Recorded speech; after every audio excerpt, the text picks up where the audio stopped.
Morning, everyone. Thank you for being here. Thanks for our witnesses, and we'll get going a few minutes early here, and appreciate no one minds. We'll start right away. Good morning. The hearing will come to order. The Small Business Act contains important protections for small companies that provide services to our men and women in uniform. Existing law ensures that we have a vibrant community of small contractors ready to provide innovative and cost-effective solutions. However, if the statutory provisions of the Small Business Act are not observed, those benefits are lost. While this subcommittee hears many stories of waste, fraud, and abuse in the small business prime contracting and subcontracting programs, fear of reprisal from contractors makes it hard to document and quantify those damages. Today, we are going to learn about what happens when a hotline complaint was filed with the Department of Defense Office of the Inspector General alleging abuse of the small business prime contracting and subcontracting programs. While the two audits we'll discuss today do not themselves represent evidence of a widespread problem, they do document that anecdotally what we hear and should not be dismissed as complaints from unsuccessful offerers. There are real problems facing small business contractors. The Marine Corps documented failure to comply with statutory requirements concerning the approval and oversight of small business and subcontracting plans has resulted in significant harm to the small business community. Continued to fail to provide mandatory oversight of small business subcontracting plans has had real consequences. It allows bad actors to overpromise and underdeliver on small business subcontracting opportunities. It harms complainants responsible for companies as those overpromised often receive. Those who overpromise often receive an advantage when their offers are evaluated. It hurts small business that we do not receive the opportunity to compete with other subcontractors. It undermines the industrial base as there are fewer sources of supply. It means higher prices, less competition, and less innovation. It means that our war fighters don't always get the best product or solution. Finally, a few small business subcontractors ultimately translate into fewer small business prime contractors, less competition, and less innovation. I hope today's witnesses will be able to help us understand what has occurred and what is occurring and what it means for small contractors. I also hope that we can explore this through the proposal of H.R. 4341, the Defend America's Small Contractors Act of 2016. I now yield to Ranking Member Takai for his opening statement. Thank you, Mr. Chairman. Thank you for holding this hearing today. Each year, the federal government spends about almost $500 billion on goods and services for its daily operations. Recognizing the importance of maintaining a varied and strong industrial base to support these needs, it has long been the policy of Congress to ensure the fair proportion of these purchases, whether they be for prime contracts or subcontracts, be awarded with small businesses. In some areas, there has been success in awarding contracts to small firms. In FY 2014, small primes received over $90 billion, amounting to almost 25% of the contracting dollars. As a result, the government again met its small business contracting goal, and based on preliminary reports, it appears this goal was achieved in FY 2015 as well. However, prime contracting is only one part of the equation to becoming successful in the federal marketplace. For many businesses, subcontracts are just as vital. These opportunities serve as an entry point for firms to the federal marketplace. Subcontracts are a way for firms to increase their capacity enough to eventually serve as prime contractors. They also help small businesses gain valuable insight into what is required when the federal government is your client. Recognizing the importance of subcontracts, the Small Business Act requires the SBA to set goals for subcontracting dollars awarded to small businesses. Yet the committee has seen the government-wide goal lowered from 36% in 2012 and 13 to just over 34% in 2014. Despite the decrease, the goal is still not being met, with only 33% of the subcontracting dollars awarded to small firms. But even these numbers are deceiving, as the percentage is based only on the subcontracting dollars reported. So it is unfortunately not surprising to see the results of the DoD IG's audits at the center of our hearing today. Prime contractors are not reporting their subcontracting dollars, and contracting officers are not holding these firms accountable for their subcontracting goals. Even more egregious is the fact that some primes were awarded contracts without a subcontracting plan at all. This is simply unacceptable. I am further concerned that the deficiencies found by the audits are not limited to these Marine offices. With a contracting office in Hawaii, I am particularly interested to hear from the witnesses how widespread these problems are within the Marine Corps. I'm particularly concerned with the decrease in subcontracts being let to 8A companies, both competitively or direct awards, by programming offices nationwide. We have seen subcontracts that have been historically let within the 8A pool curtailed and moved to another contracting vehicle in which most small businesses do not qualify. This committee has continually heard from firms working with other agencies that it is becoming increasingly difficult to find subcontracting opportunities as primes take on more of the work themselves. Agencies and contracting officers must do better to ensure that small businesses have access to these opportunities. We know that subcontracting is an important part of not only our industrial base, but overall economy. Subcontracts spread the benefits of a federal contract further into many communities, creating jobs and increasing economic development. It is my hope that this subcommittee can continue to look into the decline in subcontracting to determine what can be done to fix the system, hold prime contractors accountable to their goals, and open up more federal opportunities to small businesses. I thank all of the witnesses for being here today, and I yield back. Thank you, Mr. Chair. Thank you.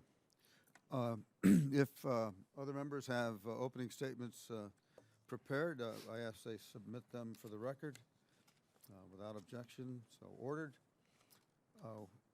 You know the basics. You have 5 minutes, but we'll be, we want to hear what you have to say, so we'll be lenient. Our first witness today is Mr. Michael Rourke, the Assistant Inspector General for Contracting Management and Payment Office, Inspector General, Department of Defense. Our second witness is Mr. Chuck Spence, President of the Association of Procurement Technical Assistance Centers. For your benefit, it's called PTAC. She's a wonder with acronyms. She has acronyms for acronyms, right? Anyway, thank you for being here.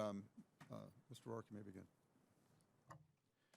Good morning, Chairman Hanna and Ranking Member Takai and distinguished members of the subcommittee.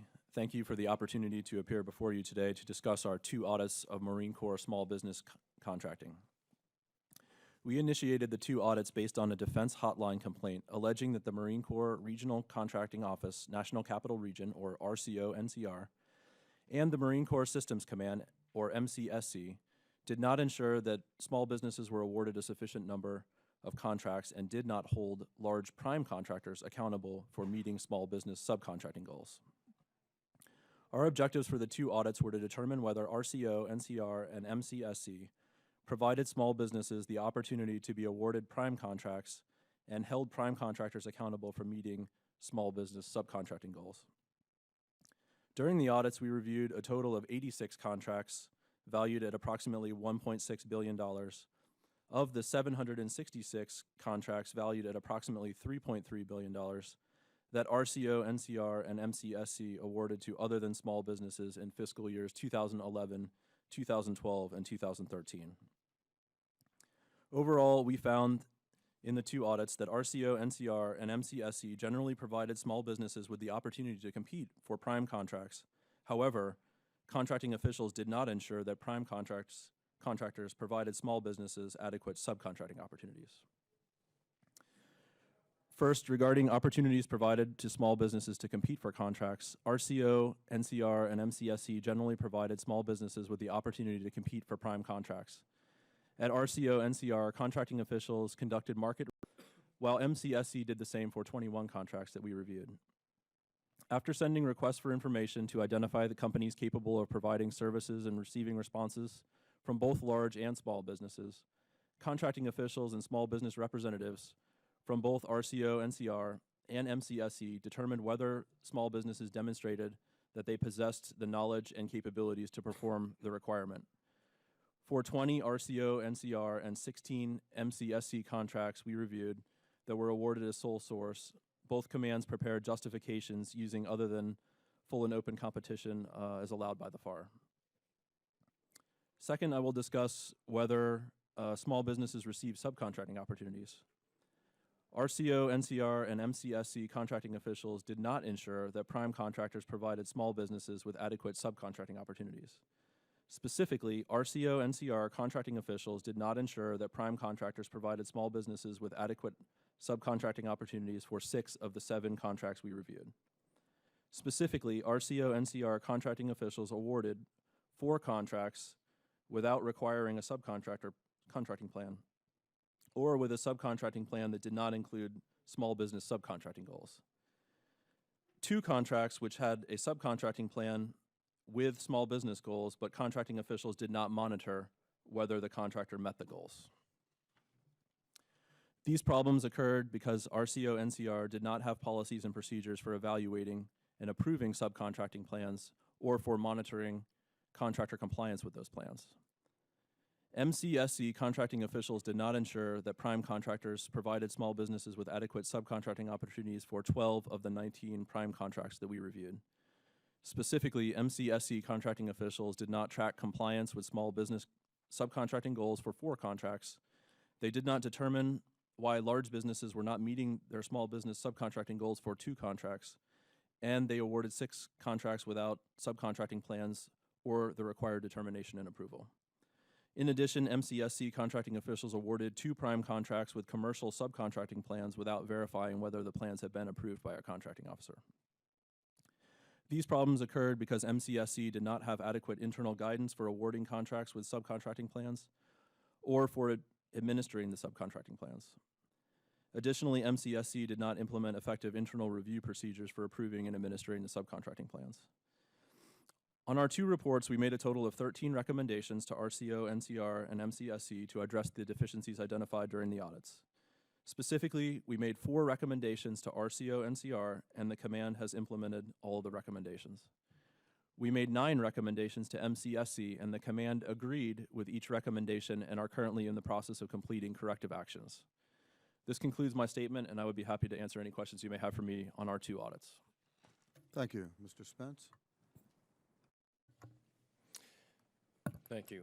Chairman Hanna, Ranking Member Takai, and distinguished members of the subcommittee, thank you for this opportunity to respond to reports from the DoD's Office of the Inspector General regarding failures to hold large prime contractors accountable for meeting small business subcontracting goals. I'm Chuck Spence. I'm the Deputy Director of the Utah PTAC, and I'm the President of the Association of Procurement Technical Assistance Centers.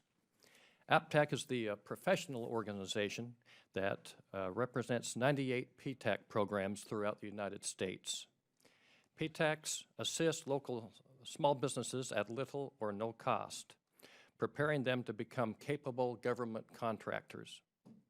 Last year, we helped over 60,000 small businesses win government contracts and subcontracts at the value of $12 billion. So we're pleased to report that our ROI is pretty strong. In addition to helping small businesses secure prime contracts, PTACs are deeply engaged in subcontracting issues. Not only do we help small businesses identify subcontracting opportunities, connect with and market to prime contractors, and generally become procurement-ready subcontractors, we are often contacted by primes for assistance with developing subcontracting plans and locating small business vendors. Every day we confront with our clients the challenges of the subcontracting environment. My testimony today reflects input from some of our most experienced procurement professionals. We are not at all surprised by the OIG findings. We suspect that the problems identified that Mr. Rourke mentioned, the lack of adequate policies, insufficient training for contracting officials, and failure to monitor compliance are common across federal agencies because the root causes are not unique. These root causes are an unrealistic over-reliance on contracting officers to protect the interests of small businesses with insufficient support and resources to do so. In an environment with little meaningful incentive for contractors to comply with subcontracting requirements. The consequence is likely a widespread loss of subcontracting opportunities for our small businesses. We applaud Chairman Shabat. The acquisitions workforce is enormous, disparate, and often overworked. It is little wonder that enforcing small business contracting requirements might be prone to neglect. SBA Procurement Center representatives and commercial market representatives play a critical role in enabling increased opportunities for small businesses. And we believe that this committee is absolutely right to expand and clarify those responsibilities. Providing PCRs the authority to review any solicitations for a contract or task order, providing PCRs the authority to review any solicitations for a contract or task order, clearly articulating the responsibilities of commercial market representatives with regard to subcontracting, and allowing both PCRs and CMRs to delay up to 30 days the acceptance of subcontracting plans if they fail to provide maximum opportunities for small businesses are very important steps, and we, the PTAC, enthusiastically support them. We are concerned, however, about the level of effectiveness that can reasonably be expected from PCRs and CMRs if their ranks are not sufficient to do the job. SBA has just 27 CMRs and 48 PCRs to service the entire country. PCRs and CMRs can help avoid subcontracting program failures, such as those discussed in the OIG reports. More importantly, increasing their presence would raise the visibility of and attention to subcontracting issues across the board, a fundamental first step toward increasing opportunities for small businesses. We encourage you to take whatever action is within your power to support increasing the size of the PCR and CMR workforce to maximize their effectiveness government-wide. Lack of enforcement of subcontracting requirements is a particular frustration among our small business clients. And we are pleased that H.R. 4341 adds teeth by making failure to comply with reporting requirements a material breach to be reflected in past performance evaluations. Perhaps more important is the stipulation that the SBA provide examples of what would constitute failure to make a good faith effort to comply. We hope that a rigorous test is developed. On another note, meeting subcontracting goals would be easier if prime contractors had a meaningful stake in their achievement. Finding incentives or disincentives that give primes a clear competitive interest in providing small business opportunities could help shift the balance. Finally, I must address H.R. 4341's requirements that the SBA provide a list of resources for education and assistance on compliance with contracting regulations. We wholeheartedly agree that many small contractors need such help, but I would be remiss if I failed to highlight that this is exactly the sort of assistance provided every day by 600-plus procurement professionals in 300 offices in every state in the nation. We hope that the SBA will feature PTEX prominently in this list. In conclusion, APTAC members believe that there is a tremendous potential for increasing small business contracting opportunities, and we are very pleased to see the proactive, comprehensive effort represented in H.R. 4341. Thank you.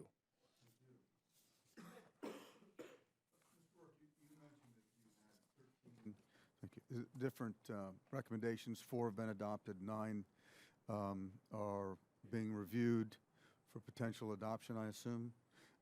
Do you feel comfortable ticking off those? Yes, I can start with the first report on RCO NCR, which was about 11 months ago now, so we've had a little bit more of a time period to track the recommendations. And so in that report, we made 4 recommendations. 2 were on instituting policies and procedures, and those were implemented by RCO NCR in August of 2015, so that is completed. What was the nature of those, though? We recommended that they establish policy to require contracting officers to obtain subcontracting plans from the contractors when required. And we also, in the second recommendation, recommended that they establish policy to require contracting officers to verify that contractors submit the small business subcontracting reports in ESERS as required. And so they instituted policy on both of those in August, and we obtained that, and we closed out those recommendations. And the other, let's see, 11? Yeah, the third recommendation in the RCO report was to increase proficiency and background knowledge for contracting personnel to understand their FAR 19 requirements. And the command did hold the training class and provided us with the slides and the roster that did take place. So we closed that recommendation. Our fourth recommendation was to determine whether contractors, we asked RCO NCR to determine whether contractors for 2 contracts made good faith efforts to meet small business subcontracting goals in their subcontracting plans, and if not, determine whether or not liquidated damages could be imposed against the contractors. And RCO did conduct that review. They came back with a response that noted that they found out through further analysis that the contractors did submit initial subcontracting plans, but they were not made a part of the contract file. After reviewing the plans, NCR concluded that both contracts did make a good faith effort to fulfill their subcontracting goals, so therefore they will not collect any liquidated damages.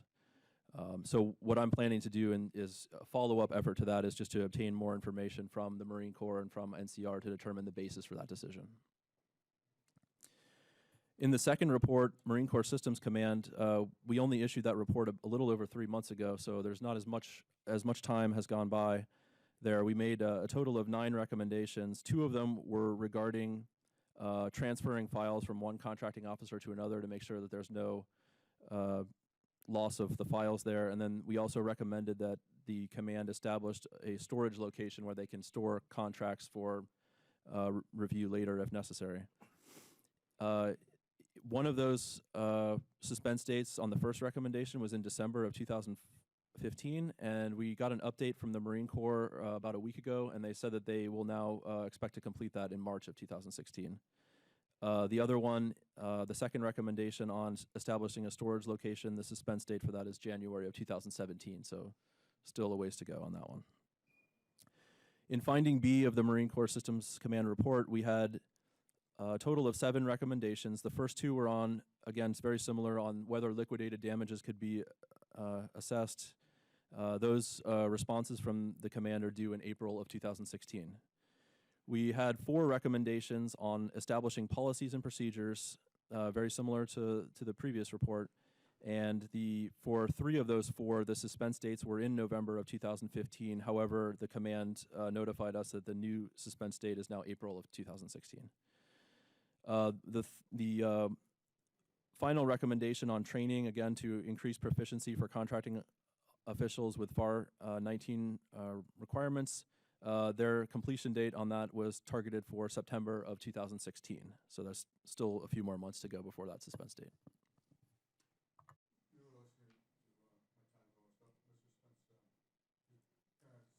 Do you have a sense that Mr. Rourke is on the mark on these? I mean, is there a theme there that you recognize from your work? No, I think he is exactly on the mark. I think what we are most impressed with 4341 is that this is finally putting some teeth into the compliance of these regulations and policies and procedures. So we absolutely agree. Thank you. Mr. Takai? Thank you, Mr. Chairman. Mr. Rourke, during the course of the audit, you evaluated contracts that were not set aside for small businesses, and you found that in many cases there were justifications or market research supporting the decision not to award to a small business. Did your office take an in-depth look at these conclusions to determine their validity, or was it simply a check to ensure that the right paperwork was in the file?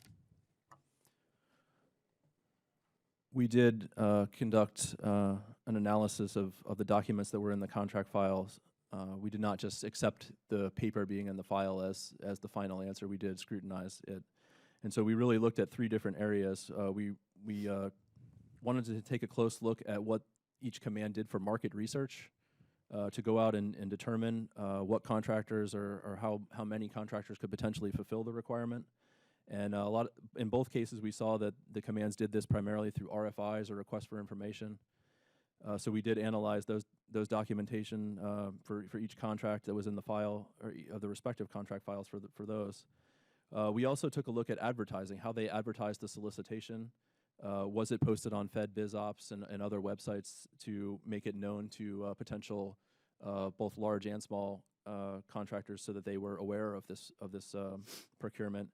And we saw that they did do that.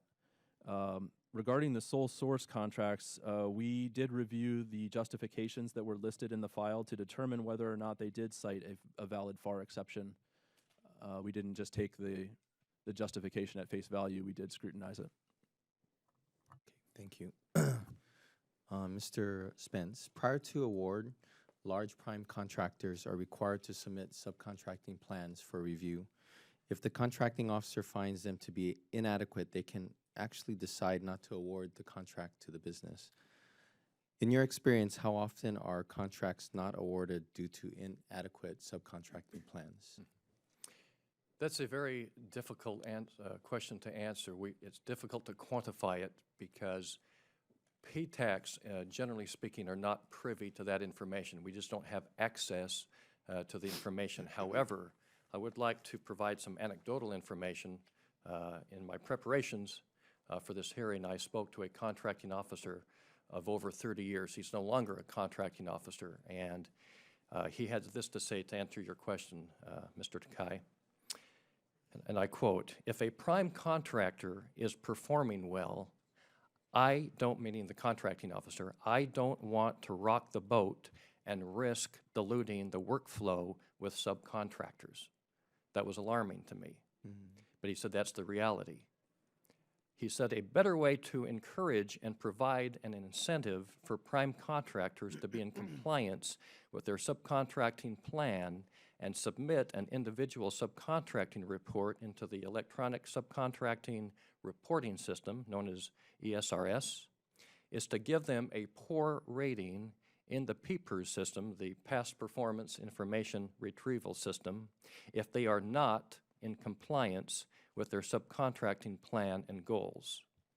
A poor rating in the PPERS system may adversely affect their future proposal scores, and he felt that was the better way to address that subcontracting plan issue.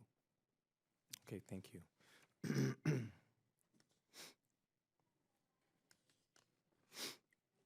Mr. Rourke, you found that the contract review checklist used at the Marine Corps Systems Command did not have steps included to verify that subcontracting plans, when required, are approved. Did you conclude whether all offices use the same checklist, or whether they individually determine if all the required steps in a procurement are made? So in our 2 audits, we reviewed 2 contracting offices, RCO, NCR, and MCSC, and we found that each of the commands used different methods to different checklists, if you will. So there was not they were not working off the same checklist. Okay, having said that, would a more uniform system make it easier for contracting officers to comply with these subcontracting requirements? I think that having only looked at 2 contracting offices, it would be difficult to make that broad of a conclusion across the entire Marine Corps, across all of DoD. I think we'd need to do more work on that before we were able to make that conclusion, but I do think you raise an interesting point that I think we could keep in mind in the future. Okay, thank you. Thank you, Mr. Chair. Mr. Kelly? Thank you, Mr. Chairman and Ranking Member, and thank you, witnesses, for being here. Just going back real quick to Congressman Takai's question, Mr. Spence made a comment about the PPAR system and the using that to give low ratings to subcontractors in order to keep them out, and I would like your response to that, please, Mr. Rourke. So the DoD hotline that we received, that we based these 2 audits on, alleged that commands were not providing adequate opportunities for small businesses to compete for contracts, and that prime contractors were not providing small businesses with adequate subcontracting opportunities. So we really stuck very tightly to that, those 2 items that were in the hotline, and so we did not review past performance as a part of these 2 audits. They were not part of the scope of what we did. I would just say that that's very disconcerting that people would play with the ratings of subcontractors in order. So that's something that I probably would look into, because that's important that we not have people artificially rating in the system to keep people out, which kind of brings me to my next point. This committee is focused on making sure that the data that SBA report in SBA reports is accurate. And accurate information reporting is important not only to small businesses that want an opportunity to contract with the federal government, but also plays a role in the budgetary decisions that this body of Congress makes. Mr. Rourke, I understand that your office found instances of contracting officials at both the National Capital Region, NCR, and the Marine Corps Systems Command miscoding the size of small business contractors. Were you able to get information on why these businesses were miscoded, and was it a lack of training or not having the information to properly code them? So during our 2 audits, we found for RCO NCR, there were a total of 11 contracts that were miscoded, and for MCSC, it was a total of 43 contracts. So in all, it was 54 contracts that we were aware of. In each case, these were contracts that were listed as other than small businesses in the system, although they were really awarded to small businesses. So it was pretty consistent results there that we were not putting the right code in each of those cases to recognize that those contracts were awarded to small businesses. When we asked the question as to why that occurred, we heard a lot of human errors. In the FPDS, you really have 2 options to pick from, either small business or other than small business, and it was just a matter of human error in selecting the wrong field. And how much of that human error do you, I guess, how much do you think that is lack of training or lack of the people who are inputting the data and the people who are out there determining who gets the contract? How much is just a lack of training so that they're going out there and doing this without the proper training to start with? Well, I think that we made recommendations to increase awareness and proficiency through training. We also took a 2-prong approach to also recommend policy and procedures issues. So I would probably say it's both of those. And then just very briefly, Mr. Spence, would you also weigh in the importance of having accurate information when they judge our small business, small contractors, and their competitiveness, what you've seen and how that affects you? Well, obviously, that to have accurate information is critical, and we would hope that with Mr. Rourke's recommendations, that the training, that additional training that hopefully the contracting officers, PCRs, and CMRs would receive because of this audit would be in place and would correct those types of problems. And thank both of you witnesses again for being here. And Mr. Chairman, thank you for having this meeting, and I yield back. Um, Mr. Rourke, there's a, from the MCSC's suspense date is slipping from November, December to March, April. Anything you want to say about that? I'm just curious why that is. So after a report is issued, we have a follow-up process that we enter into to ensure that the recommendations are addressed and that the suspense dates are met. And so it's a combination of the audit team who conducts the audit, and we have follow-up specialists as well. So this is a normal process that any report goes through, and normally about 6 months after the final report is issued is when we become a little bit more aggressive in checking on the progress that's been made over that 6-month period. However, in this case, we asked the Marine Corps for an update at about the 3-month mark, and they provided their response to me on February 20th, so just a few days ago. And for 4 of the 9 recommendations, their suspense dates did slide from either November or December of 2015 to March or April of 2016. Okay. But I would say that they did provide narrative explanations, and it did appear that they were taking action. It was just an extension.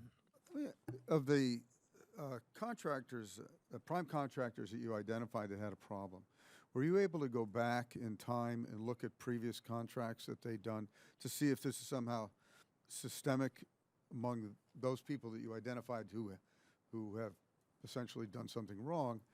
Were you able to go back? Did you go back?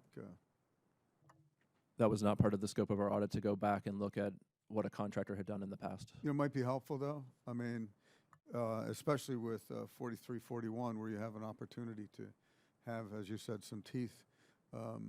You know, liquidated damages. Have you ever assessed and received liquidated damages for any problems that you know of? These are the first 2 reports that I've ever issued that had liquidated damages in them, and I think it will be interesting over the next few months to see, you know, the response from the Marine Corps on the documentation that they took into consideration to make the decision on the RCO NCR instance, and then for the recommendations in the Marine Corps Systems Command report. Their suspense date on those is April of 2016, so I'll be eagerly awaiting their response on this. Sure. Chairman Hanna, if I may respond to that, when I spoke to this contracting officer, he made the following quote: "In his 30 years as a contracting officer, he has never seen liquidated damages enforced," close quote. I think that is one of the problems we have. We have a compliance tool here, but yet because it's very difficult to provide the evidence that they're not acting in a good faith effort, makes it difficult to go after liquidated damages. And in his experience, he just has never seen that used. That's the problem. My encyclopedia over here. 1982 was the last time. Wow, well, okay, that verifies. Let me ask you a more nuanced question. Anybody? Mr. Rourke, you kind of deal with these people. You have a sense of a few phone calls you got. It sounds like this is a very, very systemic, or potentially. I mean, Marine Corps is relatively small compared to DoD at large, right? So is it a stretch to extrapolate that this could be, as you indicated, a huge problem that is just not being, I mean, you were lucky in the couple of cases you identified, these people who were misquoted were actually still small businesses, so it wasn't a real problem. But how do you feel about that? Anybody? Well, I think that it is difficult, as you said, to extrapolate results from 2 reports on 2 Marine Corps contracting offices to, you know, the larger the department. I think that we would have to do more work in that area, more audits to start to put those multiple data points up there to draw some of those conclusions. But I do think that that is something worth considering moving forward. Mr. Smith? No, I wouldn't throw the baby out with the bathwater on this. You know, the system is working. Do there need to be tweaks? Yes. Most importantly, as we've mentioned here, is that we need teeth. We need more enforcement, and that's why, you know, my testimony had to do with providing more PCRs and more CMRs. Apparently, the contracting officers, for whatever reasons, are not paying as close attention to those subcontracting plans. So I think if we were able to provide more resources to that, that would be a huge step forward. Do you think, though, that's just simply a matter of not regarding it as an important part of their function? I mean, they're out there to get a job done, right? Put out a request for proposal, hire a company, and so the aspect of it that might be for minorities or small business falls to the wayside? Yeah. You know, contracting officers are by nature kind of risk averse. You know, they make a procurement and they make they award a contract, and they want to see the work performed. And sometimes their fear is if we move that down to a subcontracting plan to subcontractors, that workflow may be interrupted. And because right now there's no teeth in the enforcement, they kind of get away with that. So I think if we put some teeth into that enforcement, give them the incentives, give them the time, give them the resources to ensure that there's subcontracting plans and that the goals are being met, I think that would resolve much of the Trouble is, problem. all of this is supposed to be done in advance. That's correct. So Yes. if the job is ongoing and they haven't done their homework or haven't done their due diligence, then almost by definition, they put themselves in jeopardy as contracting officers because Yes. it's their fault. I Right. agree. I agree. And Mr. with- Takai? Thank you. Thank you, Mr. Chair. I wanted to follow up on your questioning. I know that Mr. Rourke, in terms of the IG, it is very difficult to extrapolate, and you know, in terms of how pervasive this problem is outside the Marine Corps. But let me ask you, Mr. Spence. The question is, you know, there are other branches in the military besides the Marine Corps. What do you think about the other branches? How pervasive is this issue? Again, it's difficult for me to say because I'm not, you know, I haven't audited the reports. That's not the PTAC role. But again, I would think and certainly hope, and I think evidence suggests that for the most part, these contracts are going forward. We know that small businesses are getting the subcontracting awards. We just think that with some tweaks and with some enforcement, more opportunities can be afforded to those small business subcontractors. I agree. The question is, though, are there the same problems that exist in the other branches that the IG brought up for the Marine Corps? No. Thank you. Yeah. The answer is yes. Okay. All right. I think that was the question that we were trying to ask. To both of you, the audits revealed that in a variety of cases, prime contractors were failing to file their subcontracting reports. Can either of you tell me, based on your experience, what about the system? What in the system allows this, and how can we fix this problem?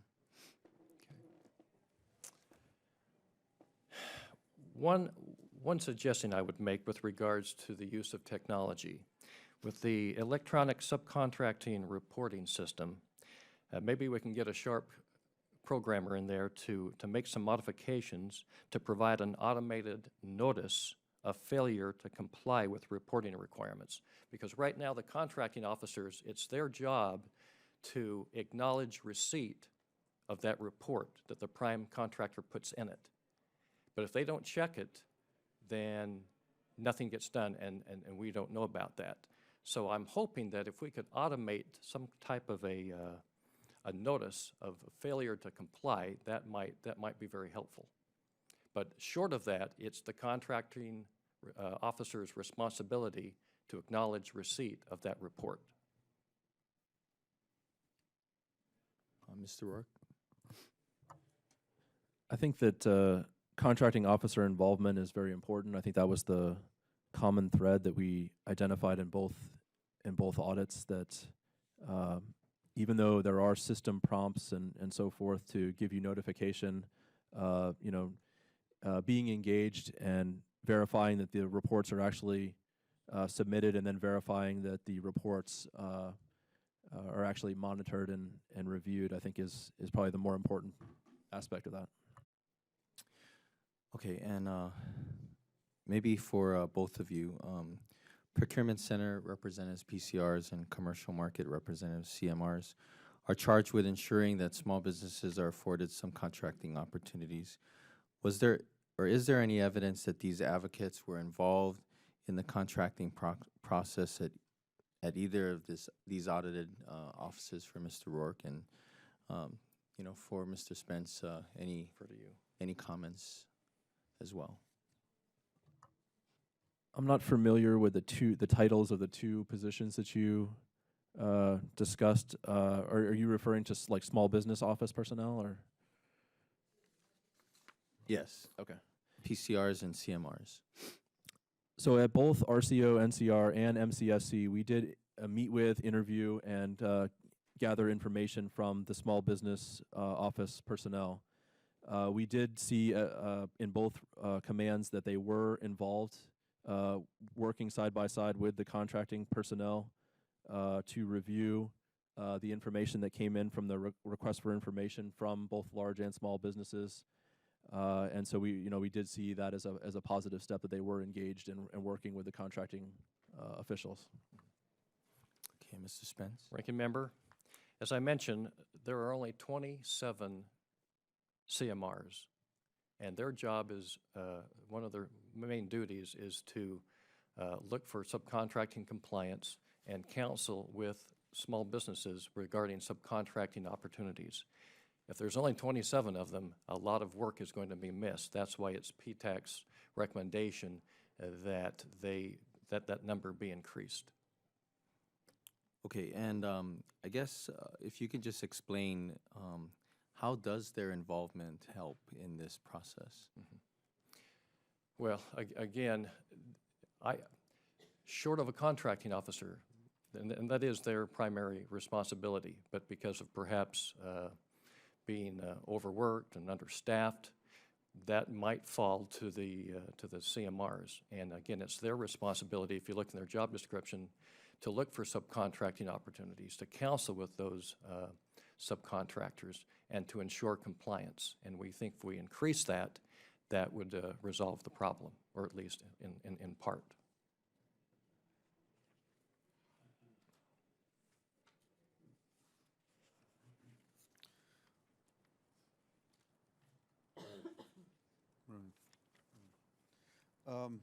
Yeah, thank you very much. You're both well prepared, and I'm grateful for your time. I want to thank you, of course, for being here. If there are no further questions.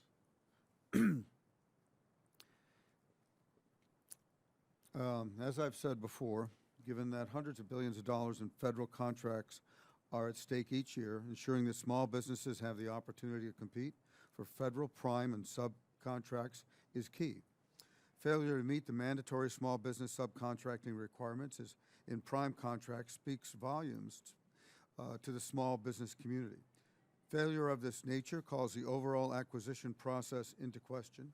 Seeing that agencies are not able to meet minimum requirements for contract award and administration, it also makes it clear that Congress needs to pass the reforms included, as you said, in 4341.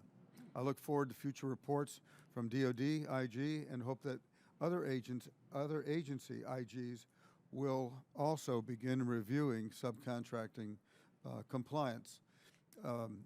You're both in a great position to help this committee going forward. We don't need to have a hearing to hear from you.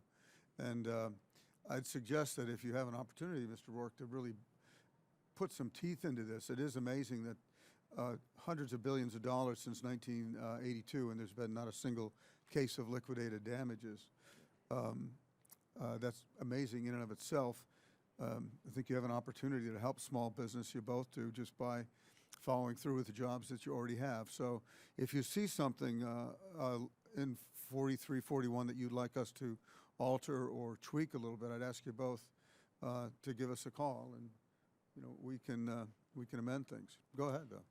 Chairman Hanna, I think in 4341, it calls for the SBA to, I don't know what the right word is, to develop some system or procedure to help.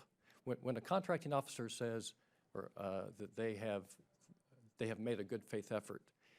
I think it stipulates that the SBA to find some procedure to look at that and to determine whether or not they really actually have made a good faith effort. And I think if the SBA can be charged to do that and hold them accountable, I think that would be very helpful. We have some difficulty with that from time to time. And you had mentioned earlier about electronic recording being automatic. Yes. That was in the National Defense Reauthorization Act of 2013. So it's already, so there's an example of the difficulty associated with things. So we'll look into that also. I ask unanimous consent that members have 5 legislative days to submit statements and supporting material for the record. Without objection, I want to thank you again. So ordered. This hearing is adjourned.